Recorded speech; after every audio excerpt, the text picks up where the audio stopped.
BJP ఆధ్వర్యంలో జరుగుతున్నటువంటి ఈ ధర్నా మాకు సపోర్టింగ్గా రిటైర్మెంట్ ఎంప్లాయీస్ రాష్ట్ర ప్రభుత్వ తరఫున రిటైర్మెంట్ అయినటువంటి ఎంప్లాయీస్కి మద్దతుగా మాకు బీజేపీ ఈరోజు ధర్నా కార్యక్రమం నిర్వహించినందుకు మేము ముందుగా వారికి ప్రత్యేకమైనటువంటి ధన్యవాదాలు తెలియజేసుకుంటూ మరి ఈ రాష్ట్ర ప్రభుత్వం యొక్క నిర్లక్ష్య వైఖరి వల్ల ఉపాధ్యాయులంతా కూడా రిటైర్మెంట్ ఎంప్లాయీస్ కానివ్వండి, ఉపాధ్యాయులు కానివ్వండి, చాలా ఇబ్బందులు పడుతూ ఉన్నారు. మరి రిటైర్మెంట్ అంటే 30 నుంచి 40 సంవత్సరాలు ప్రభుత్వ సేవలు అందించేసి ఇప్పుడు ఈరోజు రోడ్ల మీద తిరగాల్సినటువంటి పరిస్థితి కల్పించింది మాకు ఈ ప్రభుత్వము. మరి ప్రభుత్వంకి ఎందుకు కనికరం వస్తలేదు అంటే రిటైర్మెంట్ ఉద్యోగులు అంటే అంత చులకన అయిపోయింది ప్రభుత్వానికి. మరి అంటే రిటైర్మెంట్ ఉద్యోగులంతా కూడా ఉపాధ్యాయులు ఉద్యోగులు కానివ్వండి, వీరు అంతా కూడా మరి పౌరులు కాదనుకుంటున్నారా, లేకపోతే వీరితోని ఏమీ కాదనేటువంటి ఉద్దేశంలో మరి రాష్ట్ర ప్రభుత్వం ఉందా అర్థమైతలేదు. కానీ ఆ ప్రభుత్వము ఎన్నో డబ్బులు వస్తున్నాయి. మొన్న ఈ మధ్యలో మద్యం అమ్మకాల ద్వారా మద్యము ఒక టెండర్లు వేసిన దాని డబ్బులు చాలానే వచ్చినాయి. మరి ఈ డబ్బులన్నీ కూడా ఎక్కడ ఖర్చు పెడుతున్నారు అనేటువంటి విషయం ఈనాటికి కూడా తెలియదు. మన ప్రతి నెల 700 కోట్లు ఇస్తున్నామని చెప్తున్నారు. కానీ ఇంతవరకు 2024 మార్చి నుంచి రిటైర్ అయినటువంటి ఒక్క ఉద్యోగి ఉపాధ్యాయులకు కూడా ఏమాత్రం కూడా డబ్బులు అనేటువంటిది ఇవ్వలేదు. మరి ఇట్లాంటి నిర్లక్ష్య వైఖరి అంతా కూడా నశించి ప్రభుత్వము కనీసము రిటైర్మెంట్ అయినటువంటి వాళ్ళ ఇబ్బందులను పరిగణలోకి తీసుకొని మరి ఆ రకంగా ఏవైనా కూడా వేరే డబ్బులైనా కూడా మళ్లించి ముందుగా ఇవి క్లియర్ చేయాలని చెప్పేసి మరి రిటైర్మెంట్ ఉపాధ్యాయులు ఉద్యోగుల తరఫున మేమంతా కూడా మరొకసారి విజ్ఞప్తి చేస్తూ ఉన్నాము. మరి బీజేపీ యొక్క నాయకత్వం అంతా కూడా మాకు అండగా నిలిచినందుకు వారికి కూడా ధన్యవాదాలు తెలియజేస్తున్నాం. Shashidhar retired MEO Malkajgiri. ఇప్పుడు 2024 నుండి బకాయిలు రిటైర్మెంట్ అయినటువంటి ఉద్యోగుల యొక్క బకాయిలను అంటే తాము దాచుకున్నటువంటి డబ్బులను కూడా ఇవ్వలేని పరిస్థితిలో గవర్నమెంట్ ఉంది. పోయిన గవర్నమెంట్ గురించి చెప్పడము, మళ్ళీ గవర్నమెంట్ కాలయాపన చేయడం సమంజసం కాదు. మరి వాళ్ళు దాచుకున్నటువంటి డబ్బులు జీపీఎఫ్ కానీ, లేకుంటే జిఐఎస్ కానీ, టీఎస్జిఎల్ఐస్ కానీ ఇవన్నీ కూడా ఇవ్వాలి. తర్వాత ఈ బెనిఫిట్స్ మెడికల్ రియంబర్స్మెంట్ ఏముందో, ఒక్కొక్కసారి టీచర్స్ జబ్బు పడ్డప్పుడు మెడికల్ రియంబర్స్మెంట్ బిల్స్ కూడా రావడం లేదు. మరి ఆ విధంగా జీపీఎఫ్ రావడం లేదు, కనీసము ఏమి రావడం లేదు. కాబట్టి కనీసం దాచుకున్నటువంటి డబ్బులన్నా ఇస్తే మరి ఈ విధంగామైనటువంటి చావులు కానీ లేకుంటే ఆందోళనలు కానీ ఉండవు. మరి రిటైర్మెంట్ అయిన తర్వాత వాళ్లకు చేసే జీవితం అంతా కూడా జాగ్రత్తగా గడపాల్సి వస్తుంది. మరి ఈ ఆందోళనలో ఎంతమంది ఉద్రిక్తతకు లోనై మరి చనిపోయే పరిస్థితి కూడా ఉంటుంది. కాబట్టి వాళ్ళని గుర్తించుకోవాలి. 40 ఏళ్ళు సుదీర్ఘమైనటువంటి సేవలు చేసి మరి ఉదయం లేచిన నుంచి సాయంత్రం వరకు గవర్నమెంట్ మీదే ధ్యాస పెట్టుకొని మరి సర్వీసే ఒక మోటివ్గా పెట్టుకున్నటువంటి టీచర్స్ ఎంతోమంది ఉన్నారు. మరి వాళ్ళని కూడా దృష్టిలో పెట్టుకొని మరి వాళ్లకు చేయూతనిస్తూ మరి పోయిన గవర్నమెంట్ గురించి చెప్పకుండా మరి వీళ్ళు చేసేటటువంటి కార్యక్రమంని మరి వీళ్లకు వంతుగా మరి అందరికీ విడుదల చేయాలని ముఖ్యమంత్రి గారిని కోరుకుంటున్నాం. Thank you.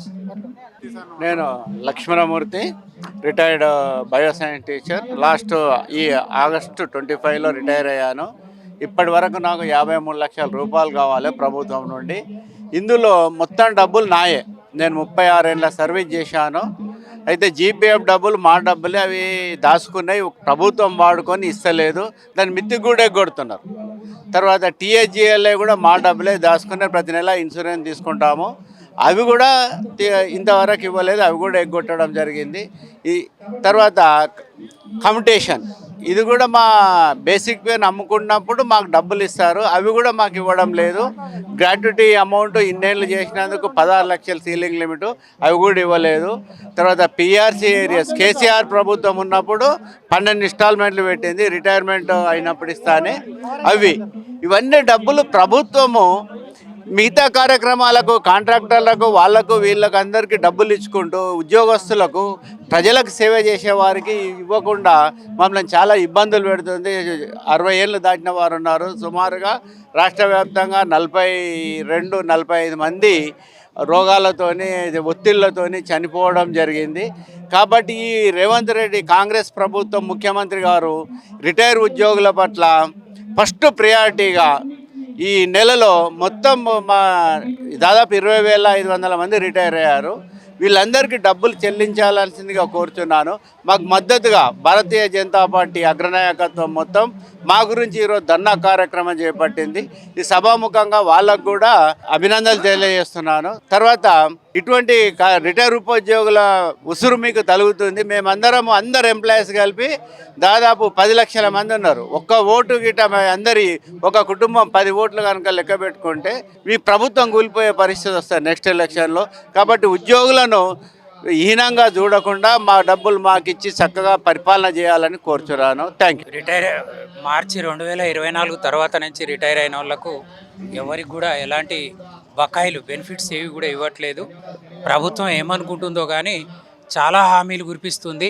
ప్రభుత్వ బకాయిలు ఎగ్గొట్టి హామీలు కురిపించేది ఇది కూడా రేపు ప్రజలు కూడా గమనించి వాళ్ళు దాచుకున్న డబ్బులే ఇవ్వలేని ప్రభుత్వం ఏవో హామీలు ఇస్తారంటే ప్రజలు కూడా నమ్మే పరిస్థితి భవిష్యత్తులో ఉండబోదు.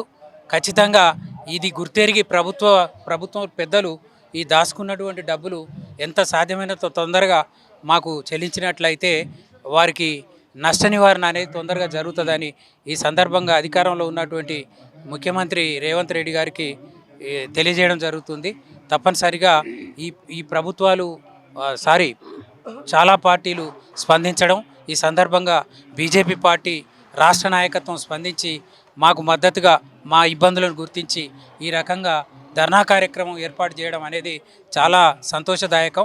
వారికి సందర్భంగా మా రిటైర్డ్ ఉద్యోగుల తరపున 2024 తర్వాత రిటైర్ అయిన ఉద్యోగుల తరపున ప్రత్యేకంగా ధన్యవాదాలు తెలుపుకుంటున్నాం. పాలకులు ఎవరైనా కూడా పాలన అంటే పరిపాలనలోకి రాకముందు ఒక రకంగా, వచ్చిన తర్వాత పవర్ వచ్చిన తర్వాత ఒక రకంగా మారుతున్నారు. మరి రేవంత్ రెడ్డి గారు కూడా ఆ రోజు మమ్మల్ని అందరినీ కూడా ఉద్యోగస్తులందరినీ కూడా నమ్మబలికారు. ఏంటంటే నేను వస్తే మీ సమస్యలన్నీ కూడా అతి తొందరలో పరిష్కరిస్తా అంటే మేమంతా కూడా నమ్మి వారికి ఓటేయడం జరిగింది. ఇవాళ ఒక ఉద్యోగస్తులే కాదు, వారు అన్ని వర్గాలను మోసం చేస్తున్నారు ఒక రకంగా చెప్పాలి అంటే. మరి అలా ఎన్ని రోజులు కాలం గడుపుతాడు? అది సరైనటువంటి పద్ధతి కాదు. పాలకుడు అనేటువంటి వాడు తను అన్నటువంటి మాటను, తను మేనిఫెస్టోలో పెట్టినటువంటి అంశాన్ని తప్పకుండా అమలు చేయవలసినటువంటి అవసరం ఉంది. మరి బహుశా మన రాజ్యాంగాన్ని వీళ్ళు అబాసుపాలు చేస్తున్నారు ఒక మాటలో చెప్పాలి అంటే. ఎందుకంటే రాజ్యాంగం ప్రకారం వీళ్ళు కనుక పరిపాలన చేస్తే ఇన్ని సమస్యలు వచ్చేటివి కాదు. మరి బయట దేశాలలో చూసినట్లయితే లా ఆఫ్ రూలింగ్ ఉంటుంది, మన దగ్గర లా బై ఇంప్లిమెంటేషన్ బై లీడర్స్ లా అనేది. అంటే వీళ్ళు మాత్రమే చట్టాలను అమలు చేస్తుంటారు. అంటే అక్కడ రాసినటువంటి చట్టము జోలికి వీళ్ళు పోలు. అంటే వీళ్ళ సొంత చట్టాలను అమలు చేయడం వల్ల ఇవన్నీ కూడా పరిస్థితులు మనకు ఇలాంటి సమస్యలు ఎదురవుతున్నాయి. ముఖ్యంగా ఈ యొక్క సమస్యను మొట్టమొదటగా ఒక సామాజిక కార్యకర్త అయినటువంటి బక్కా జడ్సన్ గారు దీన్ని లేవనెత్తి ఇప్పటి వరకు ఇంతవరకు తీసుకురావడం జరిగింది. ఇవాళ జాతీయ పార్టీ అయినటువంటి కాంగ్రెసు చూసినట్లయితే అది ప్రాంతీయ పార్టీ స్థాయికి దిగజారింది. మరి ఇదే ఇంకొక జాతీయ పార్టీ అయినటువంటి బీజేపీ ఈరోజు మా యొక్క సమస్యను టేకప్ చేసి దీన్ని ముందుకు తీసుకుపోవడానికి వారు మమ్మల్ని అందరినీ కూడా మోటివేట్ చేయడం జరిగింది. అందులో భాగంగానే మేము ఇక్కడికి రావడం జరిగింది. బీజేపీ వాళ్ళను కోరడం కూడా ఏంటిది అంటే, ముఖ్యంగా ఇప్పుడు ఉన్నటువంటి ఈ కమిటెడ్ బడ్జెట్ ఏదైతే ఉందో అది రాష్ట్ర ప్రభుత్వం మాకు ఇవ్వవలసినటువంటి డబ్బులు ఇవ్వకుండా పక్కదారి మళ్ళీ ఇస్తుంది, పక్క స్కీములకు పెడుతుంది. నువ్వు స్కీములు పెట్టుకోదోరా, మేము వద్దంటలేము, కానీ మా డబ్బులు మాకు ఇవ్వని మేము డిమాండ్ చేస్తున్నాము. ఈ కమిటెడ్ బడ్జెట్ను పక్కకు మళ్లించినప్పుడు దీన్ని కేంద్ర ప్రభుత్వం దృష్టికి తీసుకుపోవాల్సినటువంటి బాధ్యత మన రాష్ట్ర గవర్నర్ మీద ఉంది. మరి ఇది గవర్నర్ కూడా ఎన్ని రిప్రజెంటేషన్ చేసినా కూడా వారు కూడా స్పందిస్తలేరు. మరి బీజేపీ వాళ్ళని నేను కోరేది ఏంటంటే, వారు ఒక లేఖ ద్వారా గవర్నర్తోని కేంద్రానికి పంపాలని నేను కోరుతున్నాను. అదేవిధంగా మరి కేంద్రమే అధికారంలో ఉంది కనుక మరి ముఖ్య కార్యదర్శి కానీ, ఆర్థిక కార్యదర్శి కానీ వీళ్ళంతా కూడా వాళ్ళ పరిధిలోనే ఉంటారు. ఈ రాష్ట్ర పరిధిలో ఉన్నప్పటికీ కూడా వీళ్ళ సర్వీస్ మ్యాటర్స్ అన్నీ కూడా వాళ్ళ దగ్గరే ఉంటాయి. మరి వాళ్ళు కూడా వీళ్ళకు సరైనటువంటి గైడెన్స్ ఇవ్వలేదు. మరి అదేవిధంగా ఇంకొకటి ఏంటంటే, మేము మా లోపల కూడా చాలామంది జీతాలలో ఐటీ కట్టి మరి చాలా నష్టపోతున్నారు. మరి కేంద్ర ప్రభుత్వం తలుచుకుంటే ఈ రిటైర్డ్ అయినటువంటి వాళ్లకు మరి ఐటీ నుంచి మినహాయింపు కూడా ఇవ్వవచ్చు. మరి ఈ విధంగా ఏ ప్రభుత్వం వచ్చినా కూడా వాళ్ళ పబ్బం గడుపుకోవడానికే కానీ ఉద్యోగస్తుల యొక్క రిటైర్డ్ ఎంప్లాయీస్ యొక్క సమస్యలు తీర్చడానికి ఎక్కడా కూడా ముందుకు రావట్లేదు. మొత్తము 28 రాష్ట్రాలలో 8 కేంద్రపాలిత ప్రాంతాలలో చూసినట్లయితే 5 డిఏలు బకాయిలు ఉన్నటువంటి రాష్ట్రము మన తెలంగాణ రాష్ట్రమే. పిఆర్సీ ఇవ్వనటువంటి రాష్ట్రము మన తెలంగాణ రాష్ట్రమే.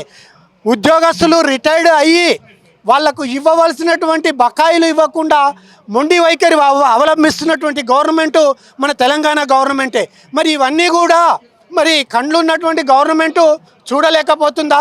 చెవులున్నటువంటి గవర్నమెంటు వినలేకపోతుందా? మరి ఈ సలహాదారులు ఏం సలహాలు ఇస్తున్నారు గవర్నమెంట్కు? ఇవన్నీ కూడా ఆలోచన చేసి ముఖ్యమంత్రిని, ఈ తెలంగాణ ప్రభుత్వాన్ని నేను ముఖ్యంగా డిమాండ్ చేయడం అంటే, ఇప్పటికే 55 మంది చనిపోయారు. వాళ్ళ ఇక ముందు కూడా ప్రాణ నష్టం జరగకుండా ఉండడానికి తక్షణమే అన్ని బకాయిలు ఏక మొత్తంలో ఒకేసారి విడుదల చేయాలని నేను తెలంగాణ గవర్నమెంట్ను డిమాండ్ చేస్తున్నాను.